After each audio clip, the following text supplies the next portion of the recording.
Hello বন্ধুরা, welcome back to my channel. তো দেখো আমার মা কেমন করে টিভি দেখছে আর হাতে কাজ করছে। তো নিশ্চয়ই তোমরা থাম্বনেল থেকে বুঝেই গিয়েছো আজকে কি হচ্ছে সন্ধ্যাবেলা আমাদের বাড়িতে। তো এগুলো আমার দ্বারা হয় না, কিন্তু খেতে বহুত ইচ্ছা করে, ঠিক আছে। না পারলে কি হবে, সেই জন্য মার শরীরটা একটু খারাপ, তাও মা বলছে আমি করে দিচ্ছি, তুই তো পারিস না। তো দেখো আমরা এগুলোকে চুষি বলি, কেউ সই পিঠা বলে, এক একজন এক এক রকম নামে ডাকে। আর আমার ছেলে এই যে লম্বা লম্বা করে দিচ্ছে। তো তোমরা কারা এই পিঠেগুলো ভালোবাসো, মানে খেতে ভালোবাসো এই পিঠেটা, তারা একটা কমেন্ট করো। আর আমার বর দেখো নাটক করছে, আমি ভিডিও বানাচ্ছিলাম তাই নাটক করছে। তো আমার মা না থাকলে আমি এটা করতে পারতাম না, আমার আজকে সারা রাত লেগে যেত।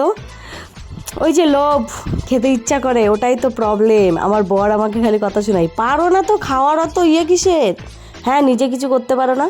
আরে বাবা করতে পারি না তো, আমি মানে পারি, আমারও তো হাত চলে না, আস্তে আস্তে টিপ টিপ টিপ টিপ করে হয়, একেবারে পারি না তা কিন্তু না। চলো, তো এই দেখো রেডি হয়ে গিয়েছে পুরো। আর আমি এই যে এইগুলো বানিয়েছি, কি করব বলো, একটু কদমা, একটু পুলি, একটু সুপারির, না সুপারির না, ওটা কিসের আটি, খেজুরের আটি। তো এইদিকে আমি দুধ বসিয়ে দিয়েছি, সবে দুধটা দিলাম, প্যাকেট দুধ তো একটু জল দেবো, না হলে একদম গাঢ় হয়ে যাবে, আর এটা গাঢ় হয়ে গেলে ভালো লাগে না। তো দেখো কতটা জল দিয়েছিলাম, আর দেখো দুধটা প্রায় ফুটে গিয়েছে। এর ভিতরে আমি চিনি আর গুড় দিয়েছি বলে হালকা কালার লাগছে। তো এর ভিতরে আমি তেজপাতা দিয়ে দেবো, আর এলাচ নেই সেই জন্য দিচ্ছি না। এটা কিছুক্ষণ আমি ফুটিয়ে নেবো, নেওয়ার পরে আমি ওটা দেবো।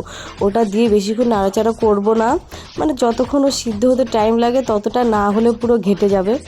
আমার বর চলে এসছে ও মানে সব কিছু পারে, সব কিছুতে এক্সপার্ট। তো দেখেছো কত সুন্দর করে নাচে, আমার থেকে ভালো পারে। দিয়ে বলছে তুমি সরো, আমি করে দিচ্ছি, তুমি করলে ওটা পুরো আটা আটা হয়ে যাবে। অবশ্য ও জল দেওয়ার কথাটা ওই বলে দিয়েছিল, আমি অবশ্য ওইটুকুই দিয়েছিলাম। আমি করলে ওরকমই হতো, আটা আটা, সামলানোই যেত না, পুরো দলা পেকে যেত। তো এই পিঠেটা খেতে কিন্তু খুব টেস্টি, খুব ভালো লাগে আমার। তো তোমরা যারা পিঠে খেতে ভালোবাসো তাদেরও এই পিঠেটা খেতে নিশ্চয়ই ভালো লাগে, অবশ্যই ভালো লাগারই কথা। তো এই দেখো ফাইনালি হয়ে গিয়েছে, আর আমার বরের অবস্থাটা দেখেছো, কড়াইতে লেগে আছে, ও সেটা চেটে চেটে খাচ্ছে, তার মানে ওর কত পরিমাণ পিঠেটা ভালো লাগে। দেখেছো আমি মানে ভিডিও করছি, ও খেয়ালই করেনি, ও নিজের মনে কড়াইটা চেটে চেটে খাচ্ছে। তো ঠিক আছে, এতে কোনো ব্যাপার না, কড়াই তো অনেকটাই ছিল, ও রেখেছিল খাওয়ার জন্য, সেটাই তুলে তুলে খাচ্ছে। তো যাই হোক, ওকে তো আর কড়া চেটে খেতে দেওয়া যায় না, যতই হোক একটু আমার দুঃখ লাগে।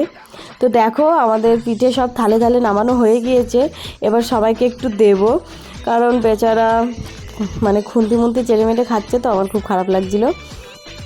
তো চলো এবার সবাইকে দেওয়া যাক, চলো। তো এই দেখো আমার বর মশাই, আমার ছেলে বলছে খুব টেস্টি হয়েছে, কারণ খুব মিষ্টি হয়েছিল, ভালোই হয়েছিল, আমরা খেয়েছিলাম। আর এই দেখো আমার সোনা বাবাটা একটু মুখে নিল, ও একটু খেতে ইচ্ছা করলো, ব্যাস ওইটুকু, আর নেবে না, বুঝে গিয়েছে যে ওটা মিষ্টি, আর খাবেই না। এইখানে আমার বর মশাই খাচ্ছেন, আমার বর মশাই এখন খাওয়াই ব্যস্ত আছে। তো সত্যি পিঠেটা খুব টেস্টি হয়েছিল, দেখেছো আমার বর রিয়াকশন দিতে ভুলে না। চলো ওই ঘরে মা আছে, মার অবস্থাটা একবার দেখে আসো, চলো।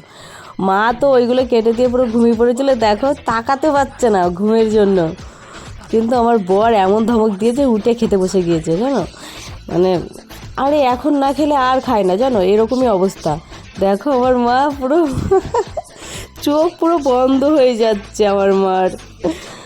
তো কী আর বলবো বলো, সবাই খাচ্ছে, আমার সোনা বাবাটা আবার এসছে আমার মার কাছ থেকে একটু পিঠে খাওয়ার জন্য। তো আমি আর কিছু বলছি না, আমারও একটু খেতে ইচ্ছা করছে, এবার আমিও খাবো। তো ভিডিওটা তোমাদের কেমন লাগলো একটা কমেন্ট করো, আর চ্যানেলে নতুন হলে সাবস্ক্রাইব করো। টাটা।